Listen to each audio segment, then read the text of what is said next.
17 सितंबर 1948 भारत के बीच में एक ऐसी रियासत जिसका निजाम पाकिस्तान में विलय करना चाहता था। नमस्कार दोस्तों, स्वागत है।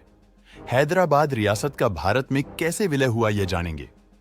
जब अंग्रेज भारत छोड़डाच कर जा रहे थे, तब भारत की 562 देशी रियासतों के सामने दो ही विकल्प थे, भारत में विलय अथवा पाकिस्तान में विलय।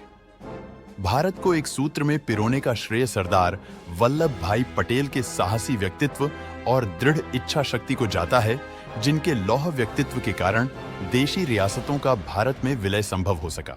बस जूनागढ़ एवं हैदराबाद की रियासतें ही ऐसी थीं जो पाकिस्तान में मिलना चाहती थीं। हैदराबाद जनसंख्या, क्षेत्रफल एवं सकल घरेलू उत्पादन की दृष्टि से सबसे बरढ़ी रियासत थी। इसका क्षेत्रफल ब्रिटेन और स्कॉटलैंड के क्षेत्र से भी अधिक था और आबादी 1 करोड़ 60 लाख यूरोप के कई देशों से अधिक थी। उसकी अपनी सेना, रेल सेवा एवं डाक तार व्यवस्था थी। यहाँ लगभग 85% हिंदू आबादी थी, किंतु शासक मुस्लिम थे। उनके पास रजाकारों की निजी सेना भी थी। प्रशासन एवं सेना के उच्च पदों पर मुसलमानों की ही नियुक्ति की जाती थी। एकीकरण की प्रक्रिया के दौरान भारत ने हैदराबाद के निजाम को 1 वर्ष का समय दिया गया। आप भारत का हिस्सा बनना पसंद करेंगे या पाकिस्तान का, और फिर 1 वर्ष बाद जनमत संग्रह के माध्यम से हैदराबाद का भविष्य तय होगा। हैदराबाद के निजाम ने भरसक प्रयत्न किया कि उसकी रियासत का भारत में विलय न हो। उसने अंग्रेजों से इसे स्वतंत्र राष्ट्र घोषित कर राष्ट्रमंडल देशों में शामिल करने का आग्रह किया, जिसे ब्रिटिश सरकार द्वारा ठुकरा दिया गया। उसने जिन्ना को भारत से युद्ध की स्थिति में सहायता के लिए पत्र लिखा, जिसके लिए जिन्ना साहस नहीं जुटा पाया, इसलिए मना कर दिया और कुछ दिनों में जिन्ना की मृत्यु भी हो गई। बाद में पाकिस्तान ने पुर्तगाल को हैदराबाद की मदद करने को कहा, किंतु पुर्तगाल सामने नहीं आया। तब निजाम ने इंग्लैंड से सैन्य हथियार खरीदने के लिए अपने आदमी भेजे, पर सफलता नहीं मिली।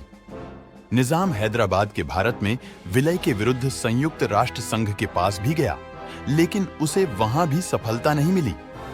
हैदराबाद की आबादी के लगभग 80 से 85% हिंदू लोग थे, जबकि अल्पसंख्यक होते हुए भी मुसलमान प्रशासन और सेना में महत्वपूर्ण पदों पर बने हुए थे।